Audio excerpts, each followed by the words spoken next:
மண்ணையெல்லாம் பொன்பொழிக்க செய்திடுவோம், அதில் பன்மடங்கு உற்பத்தியை பெருக்கிடுவோம். பண்ணையெல்லாம் பொன்பொழிக்க செய்திடுவோம், அதில் பன்மடங்கு உற்பத்தியை பெருக்கிடுவோம். கண்மணி பொல்லில் மணியை வளர்த்திடவே நாடும் கருத்துரைக்கும் ஒளிபரப்பை கேட்டிடுவோம். உழவர் உலகம். கண்மணி பொல்லில் மணியை வளர்த்திடவே நாடும் கருத்துரைக்கும் ஒளிபரப்பை கேட்டிடுவோம்.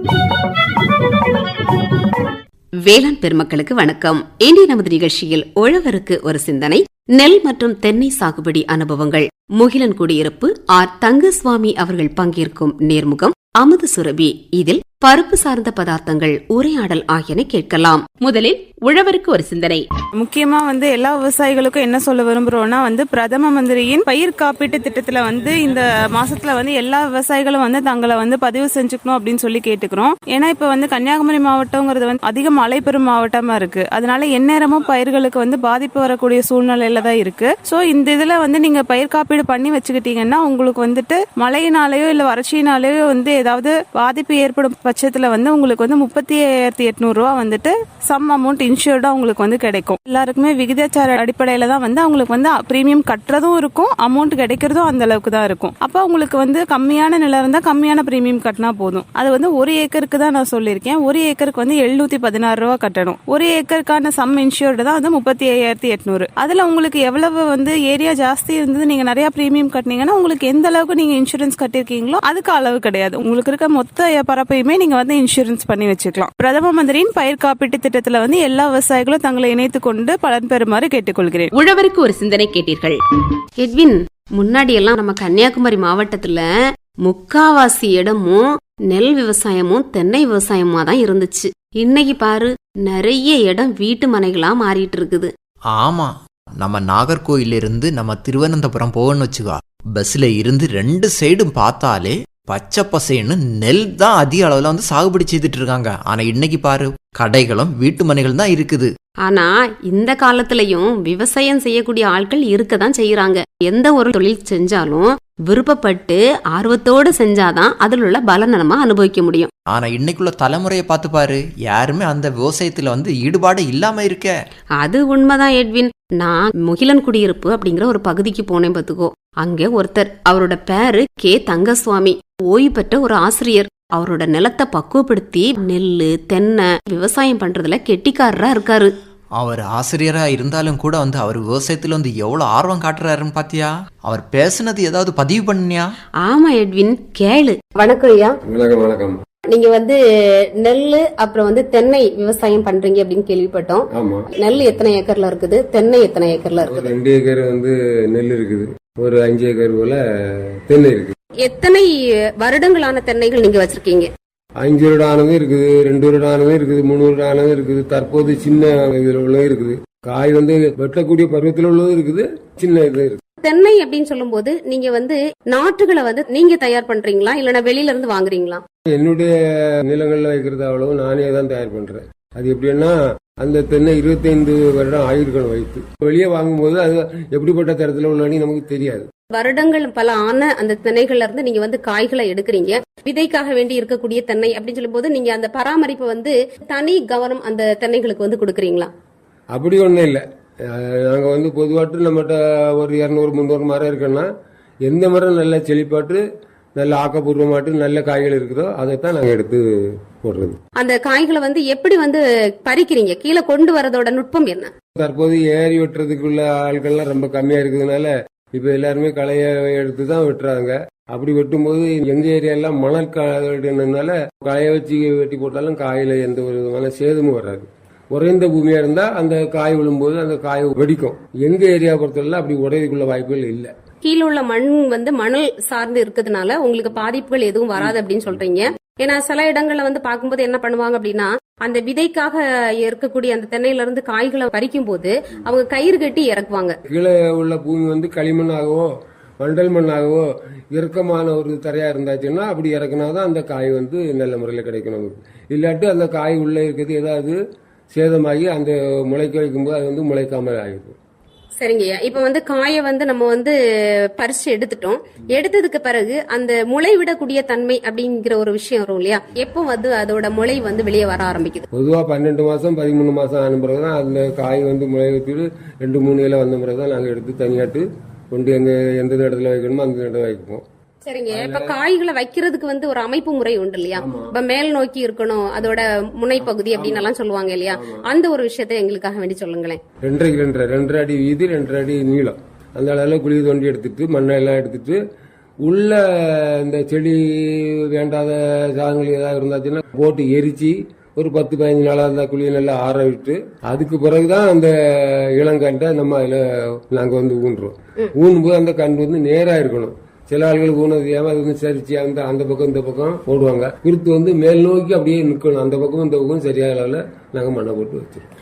சரிங்கய்யா. இது வந்து நம்ம வந்து ஒரு தென்னை வந்து முளை விட்டு வந்ததுக்கு பிறகு நம்ம தனித்தனியா எடுத்து வைக்கிற ஒரு அமைப்பை தான் நீங்க சொல்றீங்க. நான் கேட்டது என்ன அப்படின்னா, விதைகளுக்காக வேண்டி நம்ம வச்சிருப்போம் இல்லையா? அது வந்து கொஞ்சம் வந்து முளை விட்டு அதுவும் வந்து ஒரு 6-7 மாசம் ஆனதுக்கு பிறகுதானே நம்ம குழிக்குள்ள எடுத்து வைப்போம். அப்ப அந்த விதை மணல்ல வந்து புதைச்சு வைப்பாங்க இல்லையா முளை வர்றதுக்கு? அதுக்கு வந்து ஏதாவது நுட்பங்களை நீங்க? நாங்க எந்த நுட்பத்தையும் பயன்படுத்துறது இல்ல. அந்த காயை வெட்டி ஒரு 15-20 நாள் நல்லா அப்படியே ஆற போட்டுருவோம். அப்போ அந்த காயினுடைய மேல் அந்த சௌரியன்னு சொல்றாங்கல்ல, அது லேசா வந்து காய ஆரம்பிக்கும். அதுக்கு பிறகுதான் அதை எடுத்து 15-20 நாளைக்கு பிறகு நாங்க கீழே லேசா மண்ணை தோண்டி அதுல உள்ள போயிச்சு வைக்கிறது. அதுக்கு எந்த நுட்பமும் இல்ல, சாதாரணமா செய்யற வேலைகள் தான். எங்க ஏரியாவை பொறுத்தவரை வேற எதுவுமே இல்ல. இந்த ஏரியா வந்து கரிசல் மண்ணை கொண்ட பூமி.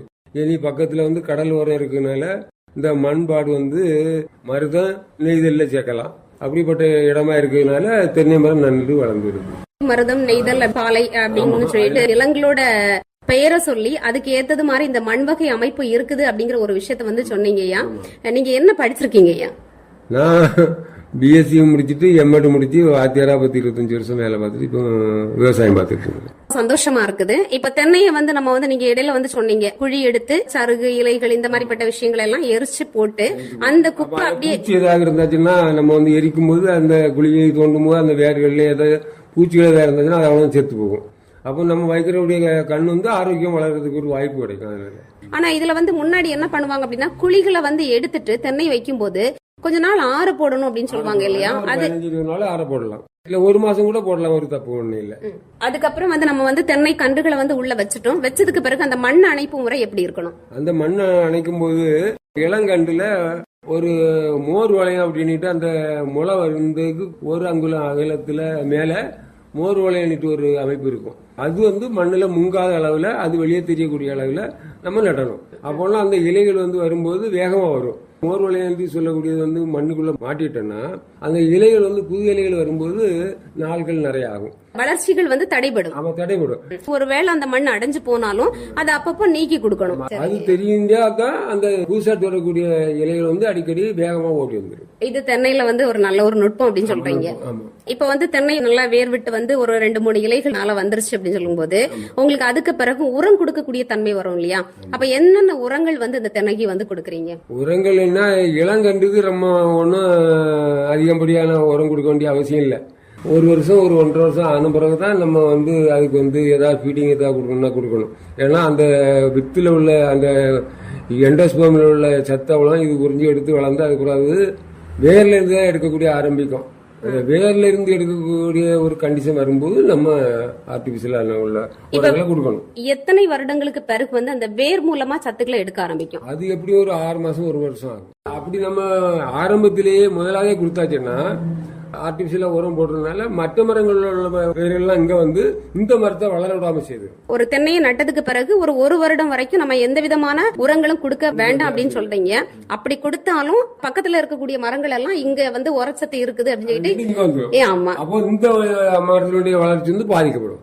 1 வருடத்துக்கு பிறகு வந்து நீங்க வந்து செயற்கை உரங்களை வந்து நீங்க வைக்கிறீங்களா இல்லைன்னா இயற்கை தன்மையான உரங்களை நீங்க வைக்கிறீங்களா? நாங்க ரெண்டுமே வைக்கிறோம். இயற்கை உரமும் வைக்கிறோம், செயற்கை உரமும் வைக்கிறது உண்டு. வருஷத்துக்கு ஒரு முறை இயற்கை உரம் வைக்கிறது உண்டு. ஆற்றுப்புழுக்கு எல்லாம் உரமா பயன்படுத்துறது உண்டு. மற்றபடி ஆர்டிபிஷியலான உரம் சொன்னா யூரியா, பொட்டாசு, சூப்பர் பாஸ்பேட் 3 உரத்தையும் கலந்து ஒரு 3 கிலோ 4 கிலோ அளவுல வருஷத்துக்கு ஒரு டைம் வச்சு கொடுக்கறது உண்டு.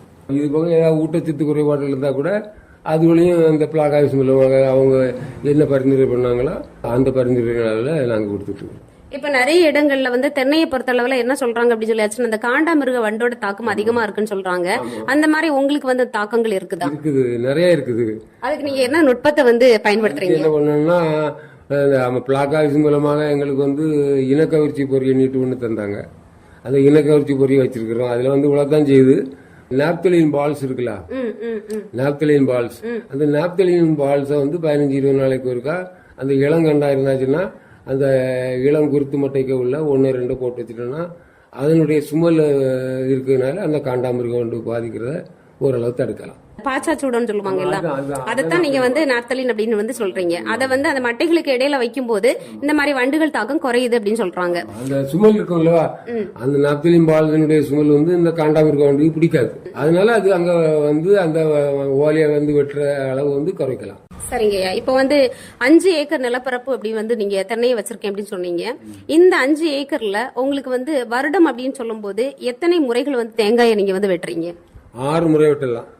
60 நாளைக்கு ஒரு முறை வெட்டலாம். ஆனா கோடை காலமா இருந்தா 50 நாளைக்கு ஒருக்கா கூட வெட்டலாம், 45 நாளைக்கு கூட வெட்டலாம். வெட்டும்போது 2 பூல உள்ள பாலையில உள்ள காய் தான் நான் வெட்டுவேன். சிலர் வந்து 3 கூட வெட்டுவாங்க, நாங்க 2 தான் வெட்டுவோம். அப்படி வெட்டும்போது 60 நாளைக்கு நாங்க ஒருக்கா வெட்டலாம். பொதுவாட்டு என்னன்னா வருஷத்துல ஒரு மரம் வந்து 12 பாலை தான் வரும். அந்த 12 பாலையிலயும் 12 குலைகள் நமக்கு வந்து கிடைக்கும். அப்போ ஒவ்வொரு மாசத்துக்கு ஒரு கொலை, அப்ப 2 மாசத்துக்கு 2 கொலை நமக்கு கிடைச்சிட்டே இருக்கும். சில ஆள்கள் என்ன செய்வாங்க 45 நாளையில வெட்டுவாங்க. அவங்களுக்கு வந்து ஈல்டிங் வந்து ஒரு பாலை வெட்டுறது வந்து கம்மியா தான் வரும். ஏன்னா அடிக்கடி வெட்டுறதுனால ஒரு 15 நாளைக்கு முன்ன வெட்டுறாங்க. அப்போ மொத்தத்துல வந்து நாங்க 60 நாளைக்கு ஒருக்கா வெட்டுறதுக்கும் அதுக்கும் வித்தியாசம். காயினுடைய எண்ணிக்கை வந்து கம்மியா வரும். பொதுவாட்டே வருஷத்துல 6 மாசத்துக்கு 3 வெட்டு தான் நல் வெட்டுன்னு சொல்லுவாங்க. அதுலதான் காய் நிறைய வெட்டும். அதுக்கு பிறகு ஆடி மாசம் வந்தாச்சுன்னா ஒரு 6 மாசம் வரக்கூடிய பாலையில காய் கம்மியா தான் வரும். அதை வந்து சில் வெட்டுன்னு சொல்லுவாங்க. உள்ளதுலேயே மோசமான அளவுல உள்ளது இந்த புரட்டாசி ஐப்பசி, அந்த வெட்டு தான் உள்ளல காய் வந்து கிடைக்கிறது மோசமா இருக்கும். வருடம் அப்படின்னு வந்து பாக்கும்போது நீங்க மகசூல் எவ்வளவு ஐயா அதுல இருந்து எடுக்கிறீங்க? எனக்கு வந்து 60 நாளுக்கு ஒருக்கா ஒரு 5000 காய் சராசரி கிடைக்கக்கூடிய அளவுல கிடைச்சிட்டு இருக்கு. 5000 கிடைக்கும், அதுக்கு மேலேயும் கிடைக்குது. சில நேரம் 4500 வந்துடும். தென்னை விவசாயம் அப்படிங்கிறது உங்களுக்கு நீங்க லாபம் அப்படின்னு நினைக்கிறீங்களா இல்ல நஷ்டம் அப்படின்னு நினைக்கிறீங்களா? நெல் விவசாயத்தை பார்க்கும்போது தென்னை விவசாயம் லாபம் தான், அதுல சந்தேகம் இல்லை. ஆனா தற்போது தென்னையினுடைய மார்க்கெட் வந்து விலை கம்மியா இருக்கிறதுனால பெருவாரியான லாபம் இப்போ தற்போது இல்ல. ஒரு 10 வருஷத்துக்கு முன்னாடி இருந்த லாபம் வந்து இன்னைக்கு இல்ல. ஆமா, அப்போ வந்து கிலோ வந்து காய் 35-40 ரூபாய்க்கு கூட ஒரு கிலோ காய் கிடைச்சது. இப்போ 25-26 அப்படி போகும்போது பாதி ரேட்டு தான் நமக்கு கிடைக்கும். அப்போ நமக்கு வந்து ஈல்டிங் வந்து கம்மியா தான், காசு கிடைக்கிறது கம்மியா தான் கிடைக்கும். முன்னாடி எல்லாம் தென்னை அப்படின்னு சொல்லும் போது அதை மிகப்பெரிய விஷயமா பேசிட்டு இருந்தாங்க. அன்னைக்கு வந்து தேங்காய்களை பறிக்கிறதுக்கும் வேலைகள் செய்யறதுக்கும் ஆட்கள் இருந்துச்சு. இன்னைக்கு தேங்காய் பறிக்கிறதுக்கே ஆட்கள் இல்ல. ஒரு 60 நாளைக்கு ஒர்க்கா அப்படின்னு சொல்லும் போது உங்களுக்கு 5000 தேங்காய் கிடைக்குது. அப்போ ஒரு வருஷத்துக்கு அப்படின்னு சொல்லிட்டு வந்து பார்க்கும்போது ஒரு 20-25,000 தேங்காய் கிடைக்கும். ஆமா, ஒரு வருஷத்துக்கு 6 வெட்டு கிடைக்கும். அப்ப 5000 6-30 காய் குறையாம கிடைக்கும். ஒரு காய்க்கு வந்து ஒரு 10 ரூபா வச்சாலும் உங்களுக்கு வந்து ஒரு 2 லட்சம் ரூபாய் அந்த மாதிரி. ஆமா, உங்களுக்கு 2 லட்சம் ரூபாய் உங்களுக்கு வந்து காய் வெட்டுறதுக்கு சம்பளம் கொடுக்கணும், காயை பறக்கிறவங்களுக்கு சம்பளம் கொடுக்கணும், ஒரு அந்த காயை உரிக்கிறவங்களுக்கு சம்பளம் கொடுக்கணும். அதுல வந்து உள்ள நமக்கு வந்து லாபம் வராது. இதெல்லாம் போக தான் மீதி நமக்கு கிடைக்கும். இது போக நமக்கு வந்து அந்த தென்னைக்கு உரமிடுதல் அப்படிப்பட்ட மராமத்து வேலைகள்லாம் பண்ணும்போது அதுல கொஞ்சம் காசு செலவாகும். அப்ப நமக்கு அந்த முற்றிலும் அந்த அமௌண்ட் வந்து நம்ம சேமிக்கு எடுக்க முடியாது. இன்னைக்கு நெல் பரப்பளவு வந்து ரொம்பவே வந்து குறைஞ்சிட்டே வருது. இதுக்கு என்ன காரணம்னு நினைக்கிறீங்க ஐயா? காரணம் என்னன்னா நெல் விவசாயத்துல பெருவாரியான நஷ்டம் இருக்குது. மழை இல்லாம நம்ம பாடுபட்டதுக்கு தண்ணி இல்லாம அழிஞ்சு போகுது. இல்ல அறுவடை டைம்ல வந்து மழை வந்து மாறிட்டுனா அறுவடை செய்ய விடாம அதுல லாஸ் பண்ணுது. இந்த 2 இருக்கும்போது நெல்லுக்கு தகுந்த விலை நமக்கு வந்து வெளி மார்க்கெட்ல கிடைக்கிறது இல்ல. இயற்கை சீற்றங்கள் வந்து அதிக பாதிப்பை ஏற்படுத்துது. அப்படி வந்தாலும் அந்த விவசாயிகளுக்கு வந்து நிரந்தரமா ஒரு வருமானம் அப்படிங்கிற ஒரு ரீதியில வந்து இல்ல. வரக்கூடிய நெல்லுகளுக்கும் கரெக்டான விலை இல்ல. அதனால வந்து நமக்கு நெல் விவசாயம் நிறைய பாதிக்கப்பட்டிருக்கு. அவுட்புட்டினுடைய ரேட் அதிகமா இருக்குது, இன்புட்டினுடைய ரேட் வந்து கம்மியா இருக்கு. நீங்க சொல்றது புரியுது. உரங்கள் எல்லாம் கொடுக்கும்போது அதோட விலைகள் வந்து அதிகமா இருக்குது. அதே நம்ம உற்பத்தி பண்ணி வந்து நம்ம மகசூலை எடுத்துட்டோம் அப்படின்னு சொல்லியாச்சுன்னா அந்த மகசூலுக்கு போதிய விலை இல்ல. அதனால அந்த விவசாயம் ரொம்ப பாதிக்கிறாங்க. நெல் விவசாயம் பண்றதுக்கு யாரும் இன்ட்ரெஸ்டா செய்ய முன் வர மாட்டான்னு சொல்றாங்க. சரிங்க ஐயா, இப்போ 2 ஏக்கர்ல நெல் விவசாயம் பண்றேன் அப்படின்னு சொல்லிட்டு சொன்னீங்க. என்ன ரகம் ஐயா போட்டிருக்கீங்க? அம்பை வேணார் போட்டுருக்கேன். நிலத்தை பண்படுத்தக்கூடிய ஒரு அமைப்புல வந்து நீங்க வந்து முன்னாடி எல்லாம் குலைகள் இலை தலைகள் எல்லாம் வந்து போட்டு அது உழுது அதுக்கு பிறகுதான் வந்து என்ன பண்ணுவாங்க அப்படின்னா ஒன்ல நாற்று அப்படிங்கிற ஒரு விஷயத்த வந்து அவங்க கடைபிடிப்பாங்க. இல்ல அப்படின்னு சொல்லியாச்சுன்னா விதைப்பு அப்படிங்கிற ஒரு விஷயத்த வந்து கடைபிடிப்பாங்க. ஆனா அந்த உழுதல் அப்படிங்கிற ஒரு விஷயத்துல இயற்கை தன்மை வந்து நிறைஞ்சு இருந்ததுனால அந்த நாற்றுகளும் வாலிப்பா வந்துட்டு இருந்துச்சு. இன்னைக்கு வந்து அந்த உழவுகள் வந்து இருக்கா அப்படின்னு கேட்டா இல்ல. நீங்க எந்த மாதிரி வந்து அந்த உழவுகளை வந்து நீங்க வந்து செய்யறீங்க ஐயா? நாங்க முன்னாடி எல்லாம் கலப்பாச்சி தான் விடுவோம் மாடு இருக்கும்போது. இப்போ அந்த மாடு யார்கிட்டையும் இல்லை. இப்போ வந்து டிராக்டர் மூலமா தான் உழவு எல்லாம் பண்றோம். எத்தனை உழவு உழுறீங்க? 5 உழவு விடுவோம். அந்த இயற்கை தன்மையில இப்ப வந்து சாணி அந்த மாதிரிப்பட்ட விஷயங்கள் வந்து நீங்க வந்து குடுக்குறீங்களா மண்ணுக்கு? என்ன நான் கொடுத்துட்டு இருக்கிறேன், ஆனால் மற்ற விவசாயிகள் கொடுக்கறது இல்லை.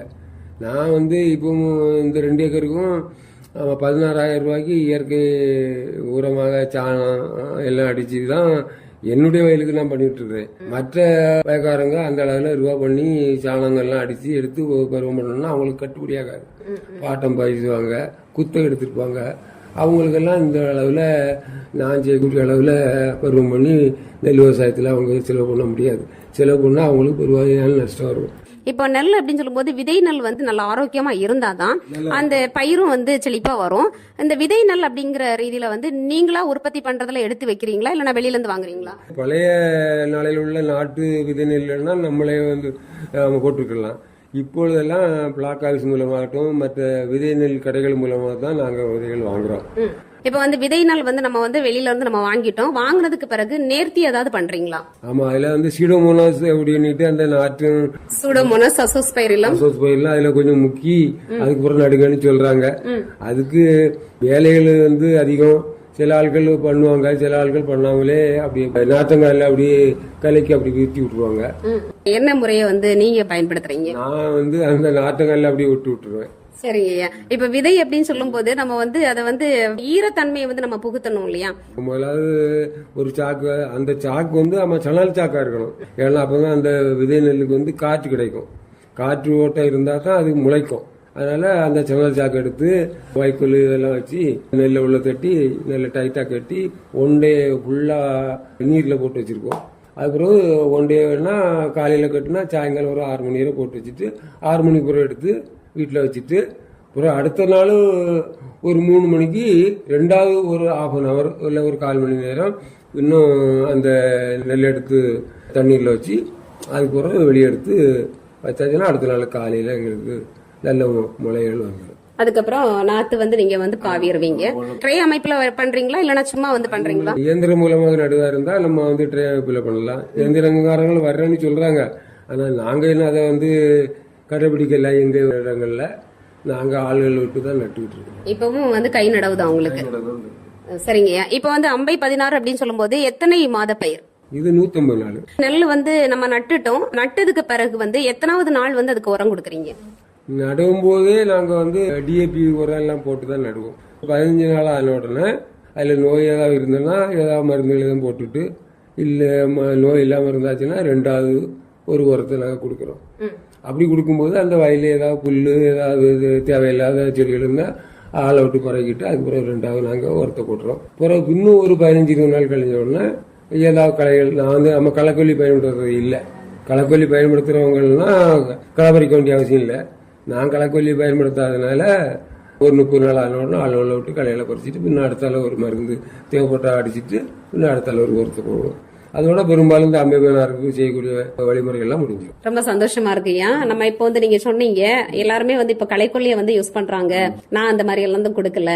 இது ஒரு நல்ல ஒரு நுட்பம். ஏன் அப்படி சொல்லியாச்சுன்னா இந்த களைக்கொல்லிகள் அடிக்கும் போது இந்த 4 அடி வரைக்கும் வந்து மண்ணு வந்து ஆமா இறுகிரும், மண்ணினுடைய தன்மை மாறிடும். ஆமா, மண்ணில் வந்து காற்றோட்டம் போகக்கூடிய துவாரங்கள் எதுவும் இருக்காது. இந்த நன்மை செய்யக்கூடிய பூச்சி, தீமை செய்யக்கூடிய பூச்சி எல்லாமே அந்த களைக்கொல்லி அழிச்சிடும். அப்போ அழிச்சிருக்கிறதுனால அந்த மண்ணினுடைய வளத்தன்மை வந்து கெட்டு போகும். கடைசி நேரத்தில் ஒரு 4 முறை 5 முறை பயன்படுத்துச்சுன்னா களிமண்ணுங்கிற அளவில் அந்த மண்ணில் எந்த ஒரு விதமான சத்தும் இல்லாமல் வேஸ்ட் லேண்ட் மாதிரி ஆகிடும். கண்டிப்பா இன்னைக்கு வந்து களைக்கொல்லி தான் அதிகமா மண்ணை மலட்டுத்தன்மைக்கு கொண்டு போகும். ஆமா, அதான் அதனால நான் பயன்படுத்துறது இல்ல. இன்னைக்கும் வந்து இயற்கை முறை தான் வந்து பெஸ்டான முறை அப்படின்னு சொல்லிட்டு களைக்கொல்லியை வந்து நீங்க பயன்படுத்தாம இருக்கிறது ரொம்ப சந்தோஷமா இருக்குங்க ஐயா. இப்ப வந்து நெல் அப்படின்னு சொல்லும் போது நிறைய நோய்களோட தாக்கம் வந்து வந்துகிட்டே இருக்குது. என்னென்ன நோய்கள் இந்த நெல் பயிரை வந்து தாக்குது? இந்த அம்பை அந்த கூட்டுப்புழுன்னா அந்த இலைகளை சாப்பிட்டு அதில் உள்ள கூடு கட்டிட்டு இருக்கக்கூடிய ஒரு வகையான புழு வந்து இருக்குது. அதுக்கு மருந்து அடிக்கிறோம். மருந்து அடித்தாலும் கேட்கக்கூடிய அளவில் இல்லை. குருத்து பூச்சி ஒரு நோய் உண்டு. குருத்து பூச்சினா தண்டு துளைப்பான்னு சொல்லுவாங்க. அதனால பிளாக் ஆஃபீஸ் மூலமாக நாங்கள் பரிந்துரை கேட்டு என்ன மருந்து அடிக்கணும்னு கேட்டு அவங்க சொல்லுவாங்க. அந்த பிளாக் ஆஃபீஸ்காரங்க என்ன சொல்றாங்களோ அந்த மருந்தை 2வது முறையாக நாங்கள் அடிப்போம். பரவாயில்லையா? இப்ப வந்து நீங்க சொன்னீங்க, இப்ப நாங்க வந்து எந்த மருந்தும் வந்து கொடுக்கறது கிடையாது. இந்த மாதிரிப்பட்ட விஷயங்கள் இருந்தாச்சு அப்படின்னா நாங்க அதுக்கான சம்பந்தப்பட்ட ஆட்களை வந்து பார்த்து நாங்க பண்றோம் அப்படின்னு சொல்றீங்க. பிளாக் ஆஃபீஸ்காரங்க வருவாங்க.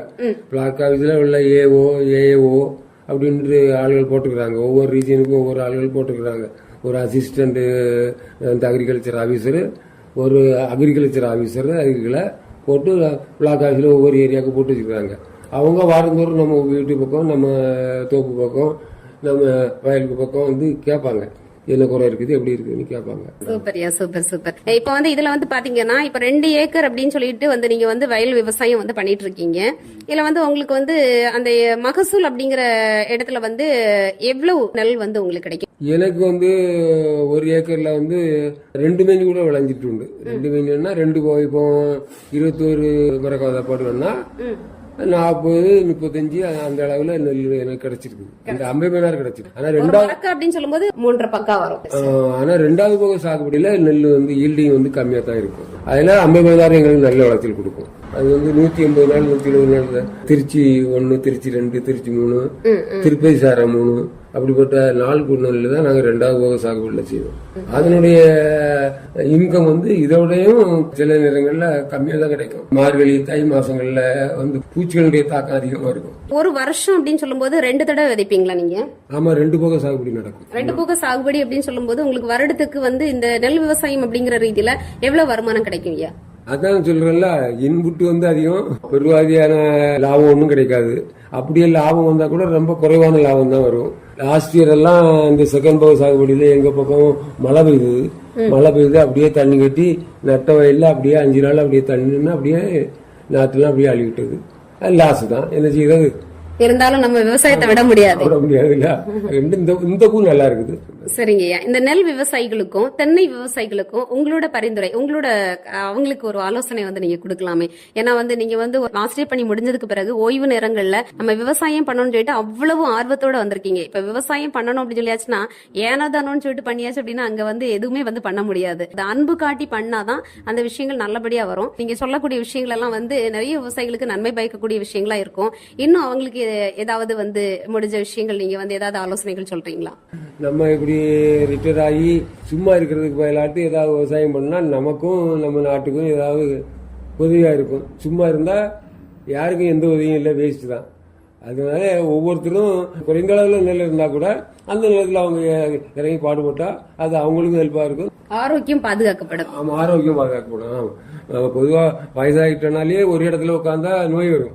இது டெய்லி நம்ம கொஞ்சம் வேலைகள் பண்ணிட்டு இருந்தாச்சுன்னா ஆரோக்கியத்தையும் பாதுகாக்கலாம். கண்டிப்பா எப்பவுமே ஆக்டிவ் அப்படிங்கிற விஷயத்துலதான் நம்ம கரெக்டா இருக்கும். ஆமா ஆமா. மற்றபடியும் இந்த அக்ரிகல்ச்சர் ஆபீஸ் இந்த ஸ்டூடெண்ட்ஸ் இருக்கிறாங்களா, அவங்க கூட வருஷத்துக்கு ஒரு பேட்ச் 2 பேட்ச் ஃபீல்டு ஒர்க்குங்க அவங்கள அனுப்புவாங்க. கள்ளிக்குளம் விவசாய பல்கலைக்கழகங்கள்ல படிக்கக்கூடிய மாணவர்கள் கிட்ட என்ன வந்து ஒரு கைடா போட்டு அவங்க என்கிட்ட வந்து ஆலோசனை கேட்பாங்க.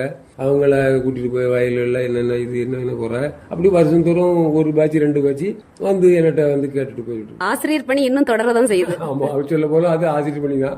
சரிங்கய்யா, நிறைய தகவல்கள் தந்தீங்க, நன்றிங்க ஐயா. சரி, நன்றி. இதுவரை நெல் மற்றும் தென்னை சாகுபடி அனுபவங்கள் முகிலன் குடியிருப்பு ஆர் தங்கசுவாமி அவர்கள் பங்கேற்ற நேர்முகம் கேட்டீர்கள். உடன் உரையாடியவர் சஜிலா ரமேஷ். பண்ணையெல்லாம் பொன்பொழிக்க செய்திடுவோம், அதில் பன்மடங்கு உற்பத்தியை பெருக்கிடுவோம். பண்ணையெல்லாம் பொன்பொழிக்க செய்திடுவோம், அதில் பன்மடங்கு உற்பத்தியை பெருக்கிடுவோம். கண்மணி பொல்லில் மணியை வளர்த்திடவே நாடும் கருத்துரைக்கும் ஒலிபரப்பை கேட்டிடுவோம். இத்துடன் இன்றைய உழவர் உலகம் நிகழ்ச்சி நிறைவு பெறுகிறது. உண்ணும் பொருள் அத்தனையும் விளைத்திடுவோம், நித்தம் உழைப்பால் நில மகளை வணங்கிடுவோம். உண்ணும் பொருள் அத்தனையும் விளைத்திடுவோம், நித்தம் உழைப்பால் நில மகளை வணங்கிடுவோம். பொட்டலையும் பூம்பொழிலாய் திருத்திடுவோம், அதற்கு புத்தம் புது முறைகளையும் புகுத்திடுவோம். பட்டி தொட்டி சொர்க்கமாக பாடுபட்டே நம் பாரத சமுதாயத்தை உயர்த்திடுவோம். பட்டி தொட்டி சொர்க்கமாக பாடுபட்டே நம் பாரத சமுதாயத்தை உயர்த்திடுவோம்.